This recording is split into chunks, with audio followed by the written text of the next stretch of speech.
आप सभी साथियों को जय हिंद।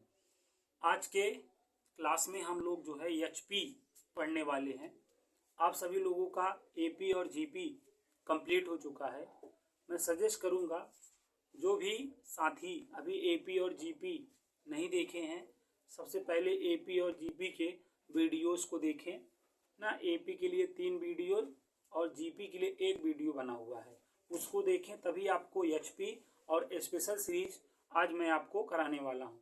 एचपी और स्पेशल सीरीज आज आप लोगों को पढ़ाने वाला हूँ, ठीक है। और इसका एक लेक्चर और होगा कॉन्सेप्ट का ना, एजीपी और आपका जो है डिफरेंस मेथड, ठीक है। तो इसके भी एक लेक्चर और होंगे कॉन्सेप्ट के, तो इससे आपका सीक्वेंस एंड सीरीज के A to Z कॉन्सेप्ट हो जाएंगे कवर। फिर मैं आप लोगों को 100+ क्वेश्चनों की प्रैक्टिस भी कराऊंगा सीक्वेंस एंड सीरीज में, तब जाके आपका सीक्वेंस एंड सीरीज कहीं जाके कंप्लीट होगा। तो टेंशन की कोई बात नहीं, आप हमारे साथ पूरी पढ़ाई, ठीक है, पूरी पढ़ाई आप कर सकते हैं, ठीक है। और बदले में मुझे एक चीज़ आप लोगों से चाहिए, आपका प्यार, आपका स्नेह, ठीक है। लाइक और शेयर के माध्यम से ज़्यादा आप अपने फ्रेंड लोग को बताएं ना, जिससे ज़्यादा लोग जुड़ें और ज़्यादा से ज़्यादा, ठीक है, साथी और जो हमारे प्यारे विद्यार्थी हैं वो लाभान्वित हो सके इस वीडियो से। तो आज मैं आप लोगों को एचपी पढ़ाने वाला हूँ, ठीक है। बचपन से आप सुनते आ रहे हैं कि एचपी क्या होता है, ठीक है, रेसिप्रोकल ऑफ एपी होता है। तो बस यही बात को आपको यहाँ पे भी आज कंटिन्यू करना है। एचपी क्या होता है? रेसिप्रोकल ऑफ एपी होता है।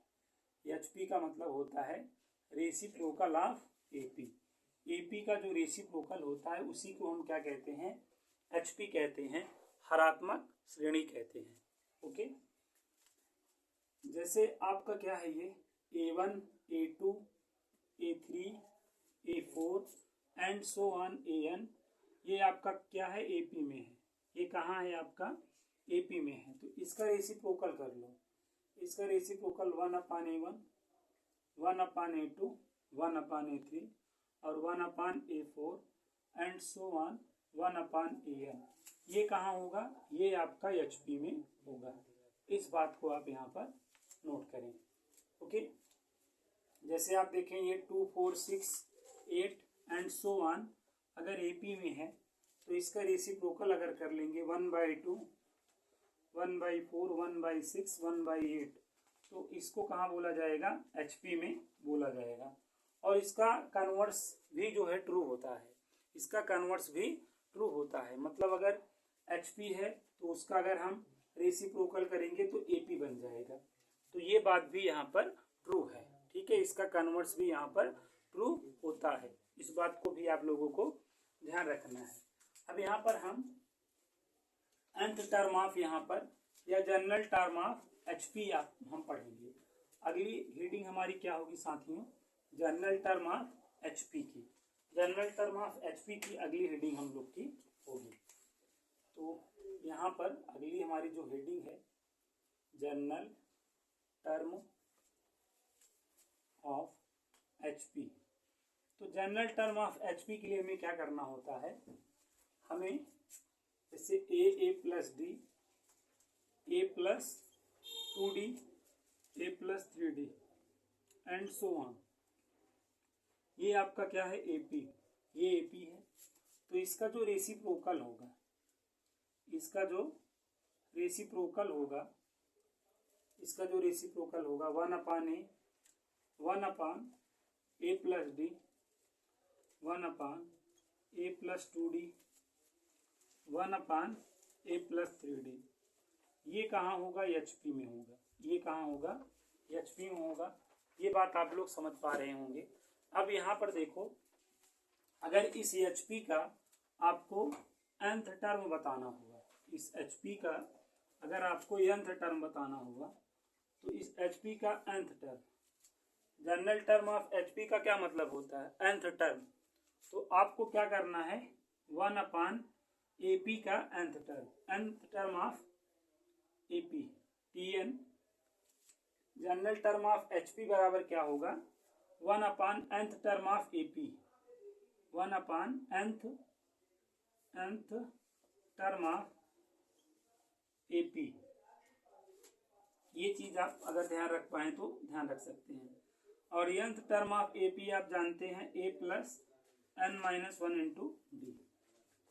तो यही क्या होता है, यही आपका जनरल टर्म ऑफ HP होता है। HP का जो जनरल टर्म होता है 1 अपान nth टर्म ऑफ AP होता है, अर्थात 1 अपान a plus n minus 1 into D. यही आपका क्या है, HP का nth टर्म है। अगर हमें HP का 11th टर्म निकालना हुआ, 51th टर्म निकालना हुआ, तो using that formula we have to find out 11th term ना 51th टर्म, ये सारे टर्म्स हम यूजिंग दैट फार्मूला हम find out, we have to find out, हम लोग फाइंड आउट कर सकते हैं। ओके, तो ये बात आप लोगों को समझ में आ गई होगी। तेजी से नोट कर लें, उसके बाद मैं आपको कुछ इंपॉर्टेंट बातें यहाँ और आपको बताऊं।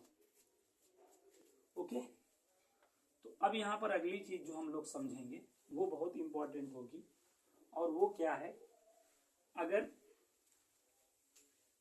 हमें कोई कहे, ठीक है, कि सम ऑफ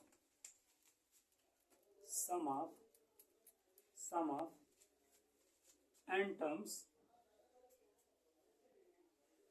HP बताओ, तो आप कहोगे नो रिजल्ट, कोई रिजल्ट इसके लिए हम याद नहीं रखते ना। Sum of n terms of HP के लिए हमें कोई फार्मूला उस तरीके से नहीं याद होता है जिस तरीके से हम sum of n terms, sum of GP के लिए हम इस तरीके से हम HP के लिए यहाँ पर फार्मूला नहीं याद रखना होता है ना, कोई रिजल्ट भी नहीं होता है। तो इस तरीके से नो रिजल्ट ना, इसके लिए हमें कोई स्टैंडर्ड फार्मूला याद नहीं रखना है, ठीक है। तो ये बात आप लोगों को ध्यान रखनी है। और अगली बात आप लोगों को ये समझना है कि अगर A और B आपकी क्या है, 2 टर्म है, ठीक है, जैसे A, B और C ये HP में है, तो B is the harmonic mean of A and C कहलाएगा, ठीक है। आपको पता है A और C के, जैसे ABC AP में होता था, ठीक है, ABC अगर AP में होता था तो B is the AM of A and C होता था, और ABC अगर GP में होता था तो B is the geometric mean of A and C हो जाता था। इसी तरीके से जी जो बीच वाला होता है HP में क्या कहलाता है, HM कहलाता है। क्या कहलाता है, HM कहलाता है। और अगली बात ये याद रखो कि भाई अगर ABC HP में है तो ये 1 अपान A, 1 upon B, 1 upon C कहाँ होगा, AP में होगा। और अगर ये AP में होगा तो इसका 2 टाइम कर लो, इसका 2 टाइम इक्वल टू क्या हो जाएगा, 1 अपान A प्लस ना बीच वाले का डबल, सम ऑफ साइड हो जाएगा। तो यहाँ से 2 अपान B, ठीक है, यहाँ पे AC हो जाएगा, फिर यहाँ पर A प्लस C हो जाएगा। ऐसे हम मल्टीप्लाई कर सकते हैं। तो B का फार्मूला यहाँ से निकल के आता है 2AC अपान में A प्लस C ना। B का मतलब वही H, B का मतलब हार्मोनिक मीन है। क्या है, हार्मोनिक मीन जो होता है 2AC अपान में A प्लस C होता है। तो ये आपका एक फार्मूला होता है, इसको ध्यान रखना है। जैसे अगर हमें फाइंड करना हुआ, फाइंड HM ऑफ 2 एंड 8, 2 और 8 का अगर हमें HM निकालना हुआ, हरात्मक माध्य निकालना हो, तो 2 इंटू 8 अपान में हम 2 प्लस 8 करेंगे, 2 इंटू 8 हो जाएगा, और ये आपका 10 हो जाएगा। 2 5 का 10 आ जाएगा, तो ये आपका 16 और अपान में 5, तो 3.2 आ जाएगा आपका आंसर। तो ये सब चीज़ें भी आप लोगों को माइंड में होनी चाहिए कि अगर ABC आपका HP में है तो ये आपका जो इसका रेसिप्रोकल है AP में हो जाएगा। इस तरह HM की कंडीशन निकल के आएगी 2AC अपान में A प्लस C, या B के फॉर्म में ये 2AC अपान में A प्लस C होता है। इस बात को भी आप लोगों को माइंड में रखना है। अब यहाँ पर एक इम्पॉर्टेंट बात और आप लोगों को ध्यान में रखना है, क्या, ठीक है, यहाँ पर एक चीज़ और समझिएगा, काफ़ी इम्पोर्टेंट चीज़ है, ठीक है, इसे आप समझिएगा, समझने का पूरा प्रयास करिएगा। जैसे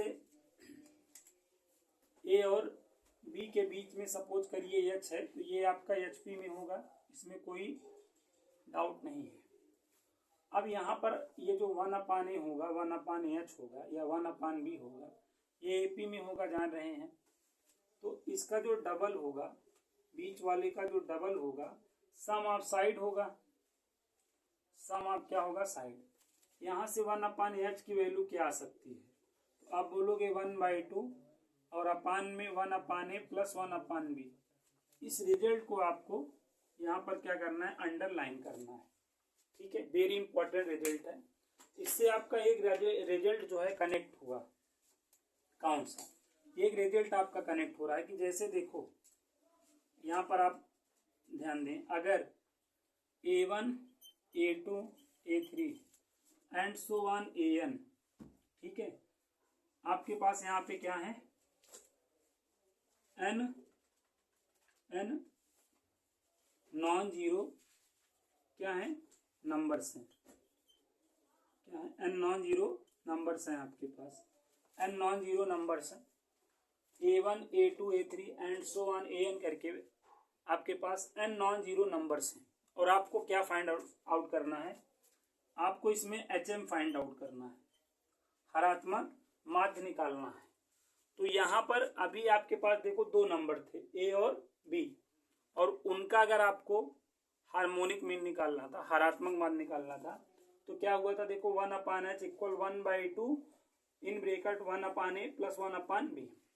और यहाँ पर क्या था कि A और B और H ये आपका HP में थे, लेकिन यहाँ पे जो आपको डेटा मिल रहा है, ये जो डेटा है आपके पास, अब ये कोई जरूरी नहीं है कि ये HP में हो या ना हो, ये कोई जरूरी नहीं है, ये किसी में भी हो सकता है, AP में हो, GP में हो, इससे हमें नहीं मतलब है।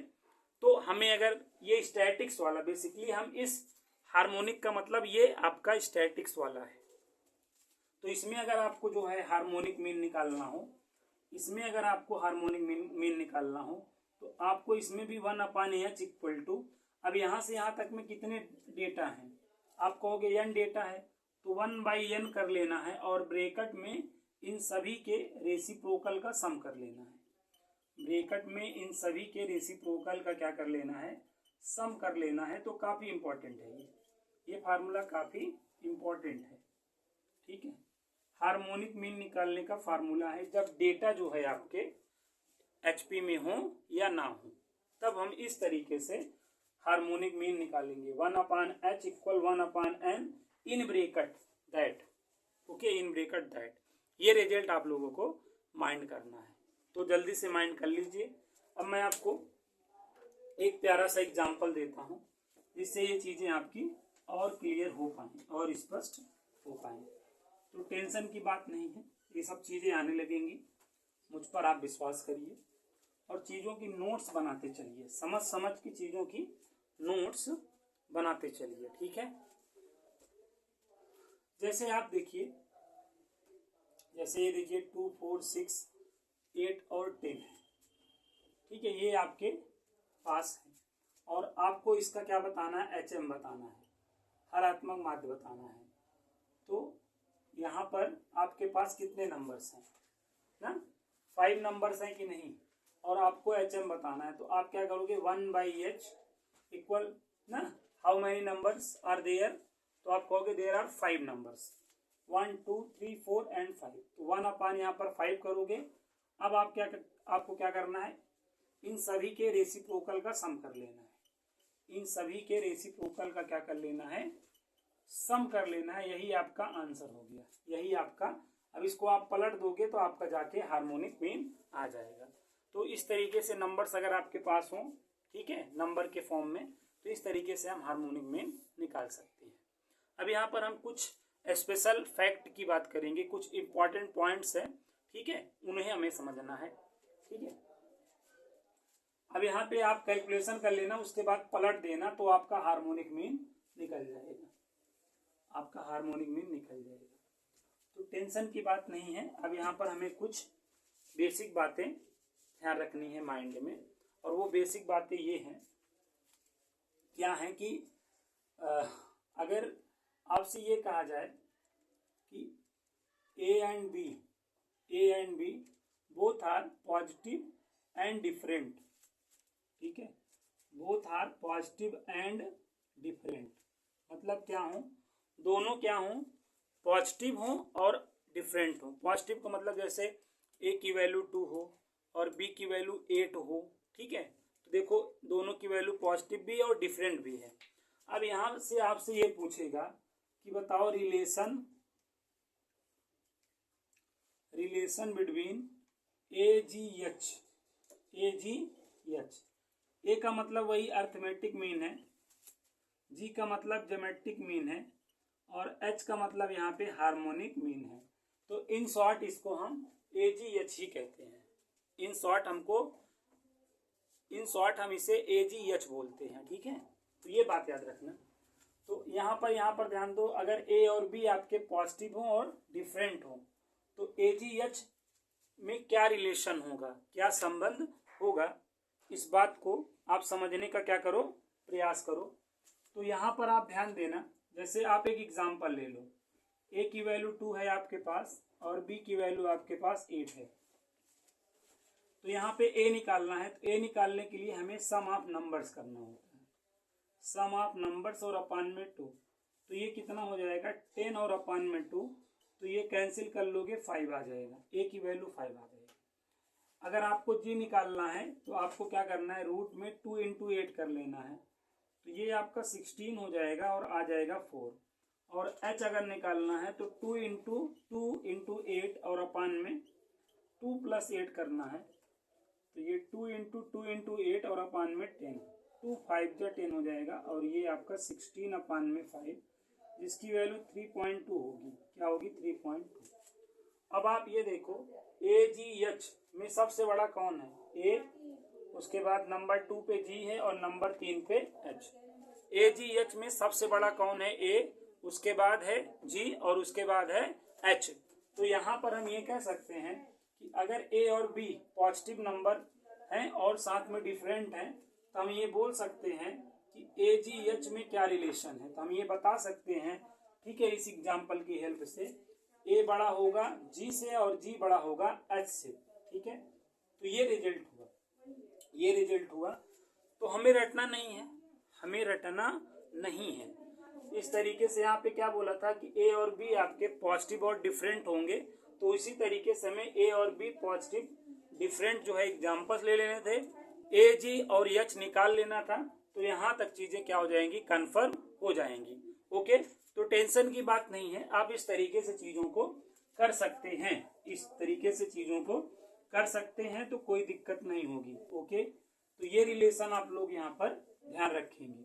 अब इसमें कई केसेस हैं, ठीक है ना, यहाँ पर कई केसेस हैं, हर केसेस को आप समझिए। अब यहाँ पर हो सकता है कि ए और बी निगेटिव हो सकता है ए और बी क्या हो, निगेटिव हो सकता है कि A and B both are क्या हो, निगेटिव हो और साथ में डिफरेंट हो, क्या हो, साथ में डिफरेंट हो। तो इन केस क्या होगा, इन केस AGH में क्या रिलेशन बनेगा। तो अब यहाँ पर भी एग्जाम्पल ले लो, ए को भी निगेटिव ले लो, बी को भी निगेटिव ले लो और डिफरेंट लो। तो अब यहाँ पे ए निकालोगे तो सम ऑफ नंबर्स करोगे लाइक इस तरीके से, अपान में 2, तो ये -10 और अपान में 2, तो यहाँ पे देखो -5 आ गया। इसी तरीके से अगर जी करना है तो जी अगर ए और बी निगेटिव हो तो पहले हमें माइनस लगाना पड़ता है, फिर रूट के अंदर हमें 2 इंटू 8 करना पड़ता है और ये आपका 16 हो जाएगा और 16 का क्या आ जाएगा, -4। तो ये जी की वैल्यू हमारी क्या आ गई, -4 आ गई और ए की वैल्यू हमारी -5 आई ही है, ठीक है। अब यहाँ पे एच निकाल लो, एच निकालोगे तो 2 और इंटू -2 इंटू -8 और अपान में -2 -8 करोगे तो ये आपका क्या हो जाएगा, माइनस माइनस प्लस हो जाएगा और 2 इंटू 8 और अपान में -10, 2 5 जा हो जाएगा तो -3.2 आएगा। ये आपका क्या आ गया, ये आपका एच आ गया। तो अब यहाँ पर देखो AGH में कौन बड़ा है भाई, एच क्या है, 3 रुपए का रीडी और जी 4 रुपए का रीडी है और ए आपका 5 रुपए का रीडी है, ठीक है। तो जो कम रीडिंग है, मतलब H क्या है, कम रीडिंग है। अब यहाँ पर हमें A, G और H में रिलेशन बताना है। तो देखो H जो है 3 रुपए का रीडिंग है और G 4 रुपए का रीडिंग है और A आपका 5 रुपए का रीडिंग है। तो इसमें बड़ा कौन हुआ, जो कम रीडिंग है वही तो बड़ा होगा। तो H बड़ा है किससे, G से, और G बड़ा है किससे, A से। तो यहाँ पे सबसे बड़ा कौन है, H किससे बड़ा है, G से, और G किससे बड़ा है, A से। तो देखो ये रिलेशन हो गया, ठीक है, ये रिलेशन हो गया। आपको यहाँ पे वैल्यू का कंपेयर कर लेना है, H, G और A में कौन बड़ा है बताओ। H आपका -3 है और G आपका -4 है और A आपका -5 है। तो जो कम रीडिंग है वो बड़ा होगा ना, तो ये बड़ा हुआ G से और G बड़ा हुआ A से। तो ये रिलेशन इस तरीके से हम चीजों को ध्यान में रख सकते हैं। तो यहां तक बात आप लोगों को क्लियर हुई होगी, ठीक है, ओके। तो यहां तक बातें आप लोगों को समझ में आ चुकी हैं। अब यहां पर देखो अगला केस ये है, अगला केस ये है जी कि A और B आपके इक्वल हो जाएं, पॉजिटिव हों और इक्वल हो जाएं, ठीक है, A और B इक्वल हो जाएं। A और B अगर आपके क्या हों, ठीक है, पॉजिटिव हों और साथ में इक्वल हो जाएं, पॉजिटिव एंड इक्वल हो जाएं, मतलब पॉजिटिव एंड इक्वल हो जाएं। तो ऐसे में क्या होगा, A और B अगर पॉजिटिव हो और साथ में इक्वल, जैसे A की वैल्यू 4 हो और B की वैल्यू 4 हो, तो इन केस अगर A आप निकालोगे तो 4 + 4 और बाई में 2 हो जाएगा, ये 8/2 मतलब 4 ही आएगा, A की वैल्यू 4 आएगी। अगर G निकालोगे इसमें जी 4 × 4 तब क्या आएगा, 4 ही आएगा। और अगर H निकालोगे 2 × 4 × 4 हो जाएगा और अपान में 4 + 4 हो जाएगा। तो ये 2 × 4 × 4 अपान में 8, ये 4 2 जा और ये आपका 4 आ गया। तो आपने क्या देखा, अगर A और B आपके पॉजिटिव और इक्वल हैं तो AGH में क्या रिलेशन आया, तो ये आपस में तीनों बराबर हो गए, यही रिलेशन तो आया, यस। अगर A और B आपके पॉजिटिव हैं और साथ में इक्वल हैं तो क्या होगा बताइए, AG आपका H क्या हो जाएगा, बराबर हो जाएगा। ये बात याद रखिए, ये बात आप ध्यान रखें। और अगर A और B निगेटिव हो और इक्वल हो तो भी आपका A = G = H होगा, समझ पा रहे हैं। अगर ये आपका निगेटिव होता, अगर ये दोनों निगेटिव होते, भाई ये निगेटिव होता ये निगेटिव होता, तो यहाँ निगेटिव यहाँ निगेटिव, -8 तो -4 आ जाता। निगेटिव है पहले माइनस लगा लेते तो -4 आता, और निगेटिव है तो यहाँ माइनस यहाँ माइनस, ये माइनस माइनस प्लस हो जाता, बाकी ये माइनस और ये माइनस, तो ये भी -4 ही आता कुल मिला के। तो अगर A और B आपके निगेटिव हैं दोनों और इक्वल हैं तो भी आपका A = G = H आएगा। अगला केस यही था, मैंने इसी केस में बता दिया कि अगर ये निगेटिव हैं और साथ में इक्वल हैं तब भी ये तीनों आपस में बराबर ही होंगे। लेकिन साथियों इसको ऐसे नहीं पूछता है, इसको ऐसे पूछता ही नहीं। तो इसको कैसे पूछता है, इसको समझिए बात को, इसको कैसे पूछेगा आपसे ना, इसको कैसे पूछेगा आपसे, इस बात को जरा समझें, इस बात को जरा समझें। तो इसको आपसे ऐसे पूछेगा, कहेगा कि A and B पॉजिटिव। अब A and B पॉजिटिव बोल दिया, ठीक है। अब आपसे AGH में रिलेशन पूछेगा। अब कहेगा कि AGH में क्या बताओ रिलेशन। अगर अब यहाँ पर देखो A और पॉजिटिव हैं, A और B दोनों ही पॉजिटिव हैं, तो अब ये दो केस हो सकता है A और B डिफरेंट के साथ पॉजिटिव हो सकता है A और B इक्वल के साथ। अब यहाँ पे there are two possibilities arise here, okay.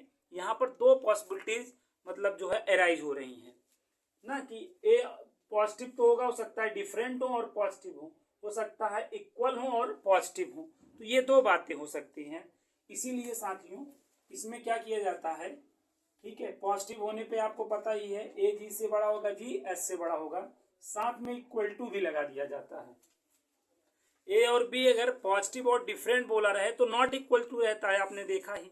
लेकिन अगर क्या A और B पॉजिटिव ही केवल बोला है तो there are two possibilities arise here, ना, डिफरेंट और इक्वल दोनों हो सकता है, इसलिए यहाँ पे इक्वल टू के साथ हम कंडीशंस को क्या करते हैं, अप्लाई करते हैं। इस बात को भी ध्यान रखें, काफी इंपॉर्टेंट कंडीशन है। ए और बी अगर आपके क्या हो जाएं, निगेटिव हो जाएं, तो इसमें भी क्या होता है, अभी निगेटिव हुआ था तो आपने देखा था ना, सबसे बड़ा कौन होता है, एच बड़ा होता है जी से और जी बड़ा होता है ए से। और अब इसमें भी यहाँ पे दो ही इक्वल टू यहाँ पे भी लगा सकते हैं हम, यहाँ पे हम इक्वल टू लगा लेंगे, क्यों, क्योंकि हो सकता है ए और बी दोनों ही निगेटिव हों और साथ में डिफरेंट हों। एक तरीका तो ये हो सकता है दोनों इक्वल हों, तो ये दोनों बातें यहाँ पे दोनों निगेटिव होने पर आ रही हैं, तो इसलिए यहाँ पे ये चीजें जो रिलेशन आप जान रहे हो उसको आप इक्वल टू लगाकर क्या करोगे, डिनोट करोगे। तो ये बात आप लोग ध्यान रखो, ठीक है, ये बात आप लोग ध्यान रखो। और एक इम्पॉर्टेंट बात इसमें आप लोगों को और ध्यान रखना होता है, और वो इम्पॉर्टेंट बात ये है, आपने एक इनइक्वालिटी का नाम सुना होगा, और वो इनइक्वालिटी है एम जी एम इनइक्वालिटी। बहुत ही इंपॉर्टेंट इनइक्वालिटी है। इस इनइक्वालिटी को अगर आप जान रहे हैं तो बहुत अच्छी बात, नहीं जान रहे हैं तो जानिए, क्योंकि बहुत अच्छे अच्छे क्वेश्चन इससे लगते हैं, ठीक है, बहुत ही अच्छे अच्छे क्वेश्चन लगते हैं।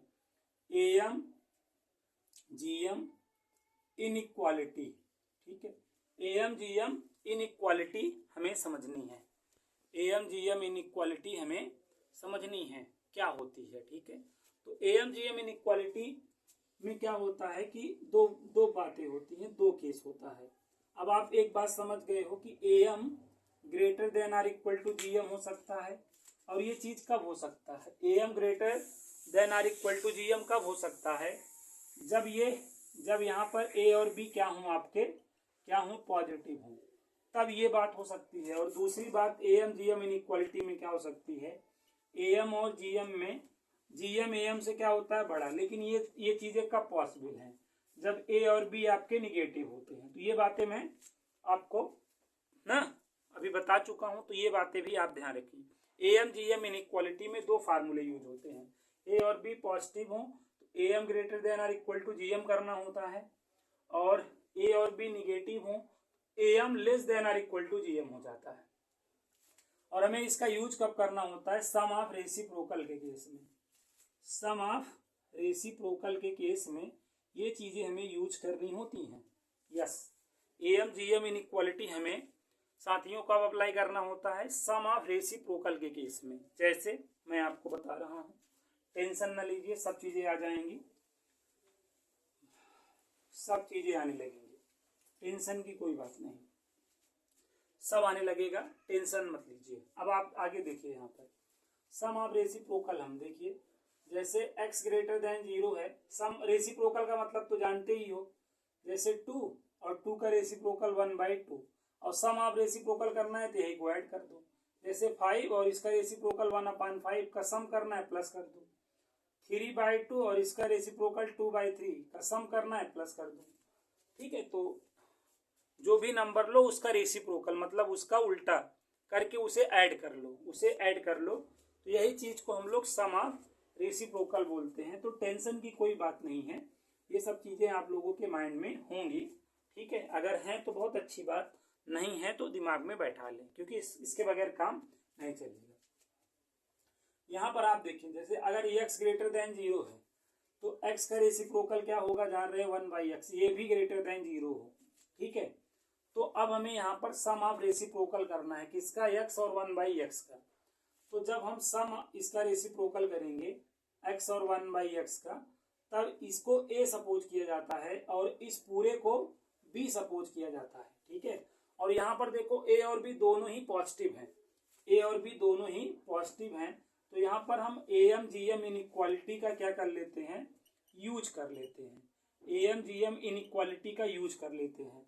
एम जी एम इनइक्वालिटी में दो इनइक्वालिटी आती है, मैंने बताया ना, पॉजिटिव वाली और निगेटिव वाली।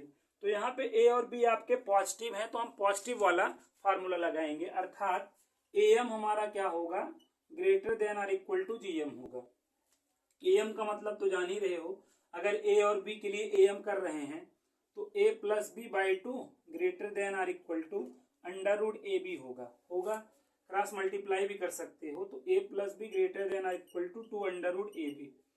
अब देखो यहाँ पर a की वैल्यू क्या है, x है, और b की वैल्यू 1/x है। और यहाँ पर देखो 2 greater then are equal to a की वैल्यू x और b की वैल्यू 1/x। तो ये देखो कट गया, तो x plus 1/x greater then are equal to 2 आया। तो ये सम ऑफ रेसिप्रोकल आया कि नहीं बताओ। सम ऑफ रेसिप्रोकल का वैल्यू यहाँ पर क्या आ चुका है, 2 आ चुका है। अब अगर साथियों इसी में हम मॉड लगा दें, अगर इसी में हम मॉड लगा दें तब भी इसकी value greater than are equal to 2 ही होगी। या अगर हम sum of x square plus 1/x² कर लें तो इसका भी मान greater then are equal to 2 ही आएगा। या इस पे मॉड लगा दें तो इन सभी की value greater than are equal to 2 ही होती है। और ये सब चीजें हम किससे निकालते हैं, AMGM इनइक्वालिटी से ही ये सब चीजें निकली हुई हैं। तो उम्मीद करता हूँ ये बातें आपको समझ में आई होंगी। और काफी इंपॉर्टेंट रिजल्ट्स हैं जिनको आपको ध्यान में रखना है। यहाँ तक की चीजों को तेजी से आप लोग नोट करें, उसके बाद मैं आपको अगला पॉइंट बताने का ठीक है प्रयास करता हूं। तो अगला पॉइंट इसमें हम लोग समझेंगे। अगला पॉइंट क्या है हमारा इसमें, अगला पॉइंट ये है हमारा इसमें कि अब इसमें बहुत सारे मतलब अच्छे अच्छे क्वेश्चंस मिलेंगे सम ऑफ रेसिप्रोकल से रिलेटेड। देखिए जैसे हमें क्या करना हो जी, देखो ये sine x plus cosec x ये भी सम ऑफ रेसिप्रोकल ही है, ये भी सम ऑफ रेसिप्रोकल ही है। क्यों, क्योंकि देखो साइन एक्स है ठीक है, कॉसेक एक्स का मतलब 2/sin x होता है ना। तो देखो जो यहाँ पर है वही इसका रेसिप्रोकल है, तो इसीलिए इसको मैं सम ऑफ रेसिप्रोकल बोल सकता हूँ। ये आपका सम ऑफ रेसिप्रोकल है कि नहीं, आप कहोगे यस ये सम ऑफ रेसिप्रोकल है। तो सम ऑफ रेसिप्रोकल है तो पर्याप्त है, greater then are equal to 2 ही आएगा। बस इसी बात को आप यहाँ पे ध्यान रखो। और इस चीज को अगर आप जो है प्रूव करना चाहते हो तो AMGM इनइक्वालिटी वाला फार्मूला जैसे अभी मैंने अप्लाई किया था उस तरीके से अप्लाई कर दोगे, आ जाएंगी चीजें, तो टेंशन की बात नहीं। अब इसमें कई रिजल्ट होते हैं, जैसे f ऑफ x इक्वल क्या है, cos x plus sec x है, ये भी सम ऑफ रेसिप्रोकल है, इसकी भी value greater than are equal to 2 ही होगी। तो ये सब रिजल्ट आपको ट्रिग्नोमेट्री में देखने को मिलते हैं और काफी तंग भी करते हैं, काफी तंग भी करते हैं। तो इसका भी मान greater then are equal to 2 होगा। इवन अगर यहाँ पर ऐसा हो जाए साइन स्क्वायर एक्स प्लस में कॉसेक स्क्वायर एक्स हो जाए तब भी इसकी value greater than are equal to 2 ही रहनी है। तो टेंशन की बात नहीं है, कोई टेंशन की बात नहीं है। एफ ऑफ एक्स इक्वल अगर आप यहाँ पर समझें कि cos to the power 10x हो जाए और sec to the power 10x हो जाए तो इसकी भी value greater than are equal to 2 ही आएगी। या इवन अगर आप यहाँ पर देखें f of x equal to हो जाए tan की पावर आप यहाँ पे tan क्यूब x हो जाए प्लस cot क्यूब x हो जाए इस तरीके से, ठीक है, तब भी इसका मान जो है greater then are equal to 2 ही आएगा, क्योंकि सम आप यहाँ पर क्या हो रहा है, ये रेसिप्रोकल हो रहा है। तो इस तरीके से ना कोई का भी वैल्यू क्या हो सकती है, greater then are equal to 2 हो सकती है। और कुछ रिजल्ट्स हैं, जैसे आपको देखो e to the power x plus में e to the power minus x। अब इसका क्या मतलब है जान ही रहे हो, e to the power minus x का मतलब देखो यहाँ जो है उसी का रेसिप्रोकल है, तो इसकी value greater than are equal to 2 ही आएगी। ये बात अपने माइंड में बैठा लो। अब cos x इक्वल टू अगर जैसे 5 to the power x plus में 5 to the power minus x है, तो अब इसका क्या मतलब है भाई, इसका क्या मतलब है 1/5 टू दी पावर x। तो यहाँ पे greater then are equal to 2 ही आएगा, तो ये भी सम ऑफ रेसिप्रोकल है। तो ऐसे तमाम क्वेश्चन, ऐसे मल्टीपल क्वेश्चंस क्रिएट हो सकते हैं, तो जिन्हें आपको इतने क्वेश्चनों से आइडिया लग जाना चाहिए कि ऐसे मल्टीपल क्वेश्चंस क्रिएट हो सकते हैं और इनकी value greater than are equal to 2 ही रहनी है। ओके, तो यहाँ तक चीज़ों को जल्दी से कॉपी करिए। आप सभी लोग यहाँ तक तेजी से कॉपी करें, तो बहुत ही इंपॉर्टेंट चीज़ें हैं जो आप सभी लोगों को आनी चाहिए, ठीक है। तो इन सब चीज़ों को आप नोट कर लें अपने माइंड में, कॉपी में तो कर ही लें, लेकिन इन चीज़ों को माइंड में नोट करना बहुत ज़रूरी है। इन चीज़ों को माइंड में नोट करना बहुत ही ज़्यादा ज़रूरी है। अच्छा, इसी पे एक मैं आपको अच्छा क्वेश्चन भी बता दे रहा हूँ, बहुत ही अच्छा क्वेश्चन होता है और बहुत तंग करता है, बहुत तंग करता है। क्वेश्चन ऐसे आ जाता है जी, जैसे आ गया 5 to the power x plus में 5 to the power minus x, और यहाँ पे मैंने लिख दिया cos x, और यहाँ पर हमें कह रहा है नंबर ऑफ रियल सोल्यूशन बताओ, वास्तविक हलों की संख्या बताओ। तो अब यहाँ पर बात को समझो। अब एक बार हम लेफ्ट हैंड साइड को सॉल्व करेंगे। अब देखो जो लेफ्ट हैंड साइड है सम ऑफ रेसिप्रोकल है कि नहीं, ये आपका देखो सम ऑफ रेसिप्रोकल है, तो इसकी value greater than are equal to 2 आएगी ना, इसमें आपको कोई समस्या नहीं होगी, होनी भी नहीं चाहिए। और आप देखो cos x का जो मिनिमम वैल्यू होता है -1 और जो मैक्सिमम वैल्यू होता है +1, देखो ये 2 या 2 से बड़े से स्टार्ट ही हो रहा है, और ये इसका सबसे छोटा क्या है -1 और सबसे बड़ा +1 है।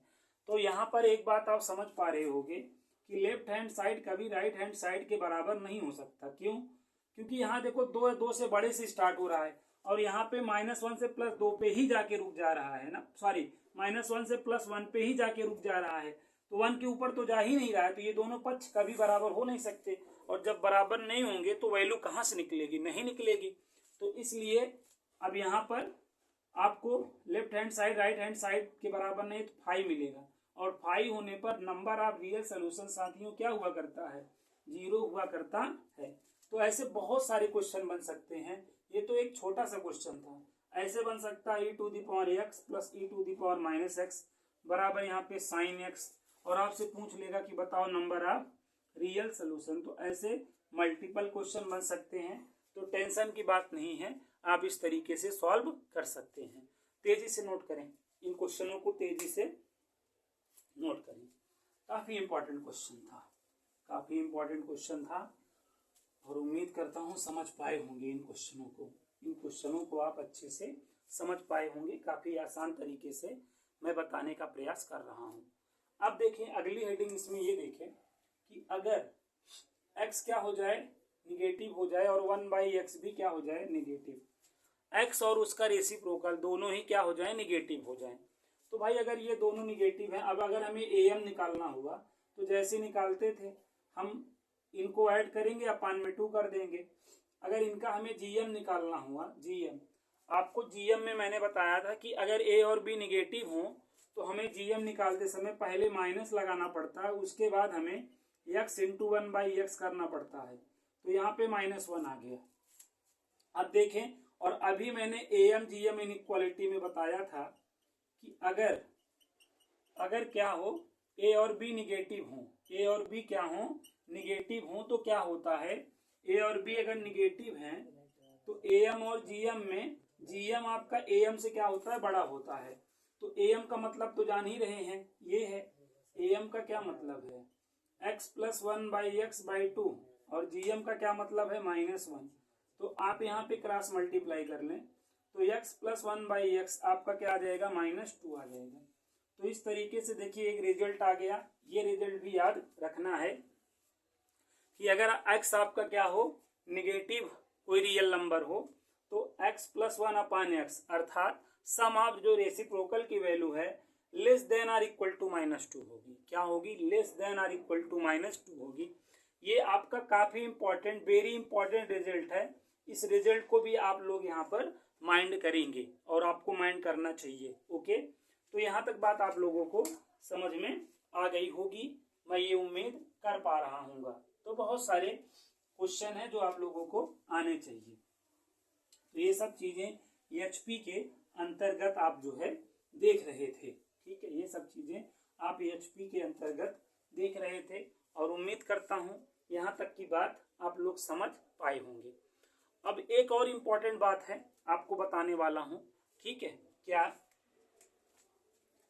कि अगर आपके पास क्या हो, ठीक है, अगर आपके पास Tn हो, क्या हो, Tn हो, अगर आपके पास Tn हो, ठीक है, अगर आपके पास Tn हो और आपको Sn निकालना हो तो क्या करना पड़ता है, ये बात याद रखना है आपको, बहुत ही इंपॉर्टेंट बात। अगर आपके पास Tn हो और आपको Sn निकालना हो तो इसके लिए क्या करना पड़ेगा, Tn को सिग्मियाना पड़ता है, Tn को सिग्मिया दो Sn हो जाता है। ये बात अगर आप याद रख लेते हैं तो आपके लिए बहुत ही ज्यादा ना लाभदायक बात होगी, ठीक है। अगर आपके पास Tn हो डियर और आपको Sn निकालना हो तो Tn को सिग्मिया दो, Tn को क्या कर दो, सिग्मिया दो बस। कैसे सिग्मिया दो, जैसे सिग्मिया आए हो। देखो यहाँ पर बात समझो, Tn मतलब क्या है, 3n cube 2n square plus 5n और प्लस में 7। अब इसको सिग्मा से अलग करोगे तो ये 3 सिग्मा n क्यूब हो जाएगा और ये प्लस 2 सिग्मा n स्क्वायर हो जाएगा और यहाँ पे 5 सिग्मा क्या हो जाएगा n और प्लस में सिग्मा 7 हो जाएगा। ठीक है, अब यहाँ पे देखो n क्यूब। अब यहाँ पर आपको कुछ फार्मूले समझने पड़ेंगे, वो भी बेसिक वाले, तब इसका आप आंसर दे पाएंगे। अब यहाँ पर कुछ बेसिक फार्मूले समझिए। आपको देखिए, सम ऑफ फर्स्ट n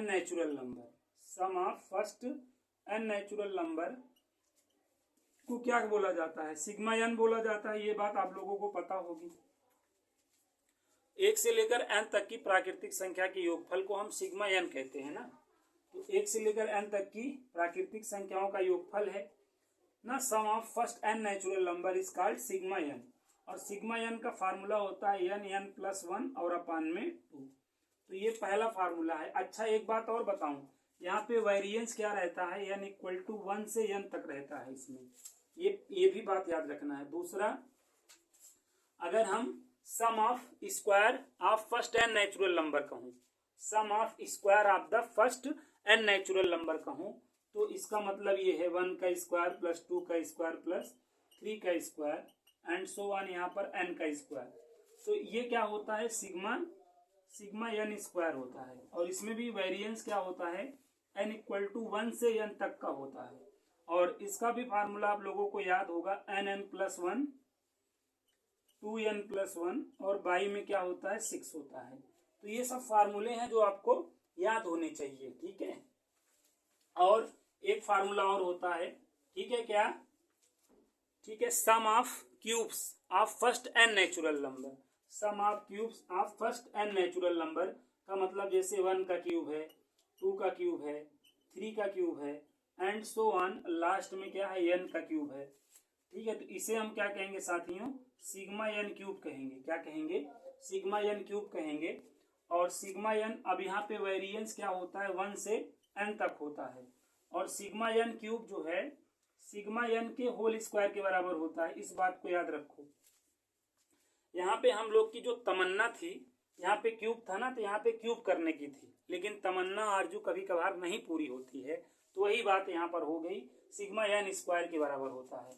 अब सिग्मा n का मतलब जान ही रहे हैं आप, n प्लस 1 और बाई 2 कंप्लीट का क्या हो जाएगा, ये होल स्क्वायर होगा। तो ये चीज आप लोगों को ध्यान में रखनी है, ये चीज ध्यान में रखनी है। तो ये सब चीजें नोट कर लीजिए, आप लोगों के लिए बहुत ही ज्यादा इंपॉर्टेंट चीजें हैं। और अगली बात यहाँ पर आप लोग समझिए कि यहाँ पर अगर ये कहा जाए जी, ये कहा जाए कि सिग्मा वन, तो सिग्मा 1 का मतलब होता है n। इसी तरीके से अगर सिग्मा 2 बोला जा रहा है तो ये 2n होगा। ठीक है, अगर सिग्मा 3 कहा जा रहा है तो ये 3n होगा। ये बेसिक सा मतलब आपको नहीं पता रहता है तो बहुत ज़्यादा समस्याएं आती हैं, बहुत ज़्यादा समस्याएं आती हैं। तो सिग्मा 1 का मतलब साथियों n है, सिग्मा 2 का मतलब 2n है और सिग्मा 3 का मतलब 3n है। अब XYZ कोई भी चीज़ें आ जाएं तो आप अपने दिमाग में बना सकते हैं। अब देखिए, हमारे प्रश्न का आंसर आ चुका है, हमारे प्रश्न का आंसर अब आ चुका है। हमें कैसे, देखो 3 और इसका वैल्यू क्या होता है, n प्लस 1 बाई 2 का होल स्क्वायर होता है। ओके, 2 और यहाँ पर देखो सिग्मा n स्क्वायर, तो n प्लस 1 और 2n प्लस 1 और बाई में कितना जी 6, और यहाँ पर सिग्मा n का जान ही रहे हो, n plus 1 sorry n plus 1 और बाई में 2, और ये लास्ट में क्या हो गया 7n। तो यही आपका, आप सभी लोगों का साथियों क्या हो गया, आंसर हो गया। तो काफ़ी अच्छा क्वेश्चन था। यहाँ से आपने क्या सीखा कि अगर आपके पास Tn हो और आपको Sn निकालना हो तो सिग्मिया देना है। क्या कर देना है, सिग्मिया देना है। और उसके बाद सिग्मा के ये जो 4 फार्मूले हैं, ये फार्मूले आपको मालूम होने चाहिए। ओके, तो यहाँ तक बात समझ में आ गई होगी आप लोगों को। अच्छा, ये जो सिग्मा n है, सिग्मा n स्क्वायर है, सिग्मा n क्यूब है, इस पे काफ़ी अच्छे अच्छे क्वेश्चंस बनते हैं। और आए हुए क्वेश्चन है। कैसे मैं आप लोगों को यहाँ पे थोड़ा सा कंसीडर कराना चाहूंगा। जैसे साथियों आपसे इसकी वैल्यू पूछ लेगा, किसकी, 51 plus 52 plus 53 and so on, यहाँ पे लास्ट में 100 कह दिया। अब कहेगा इसका मान बताओ, इसका मान बताओ। तो ऐसे प्रश्नों को सॉल्व करने के लिए हमें क्या करना होता है, 1 से 100 तक का नेचुरल नंबर लेना पड़ेगा। 1 से 100 तक का नेचुरल नंबर लेना पड़ेगा और उसमें से 1 से 50 तक के नेचुरल नंबर को सब्ट्रैक्ट कर देना होगा। अब आप ये बताइए, अगर 1 से 100 तक में से 1 से 100 में से 1 से 100 तक में से अगर 1 से 50 हम घटा देंगे तो हमारा यही देखो 51 से 100 तक का ही तो बचेगा। आप कहेंगे हाँ, तो ऐसा इसलिए किया जाता है क्योंकि अब देखो ये 1 से 100 तक का नेचुरल नंबर हो गया, तो मतलब n की वैल्यू 100 हो गई ना। तो अब हमारा फार्मूला क्या होगा, n प्लस 1 तो 100 और 100 प्लस 1 तो 101 और बटे में 2 हो गया।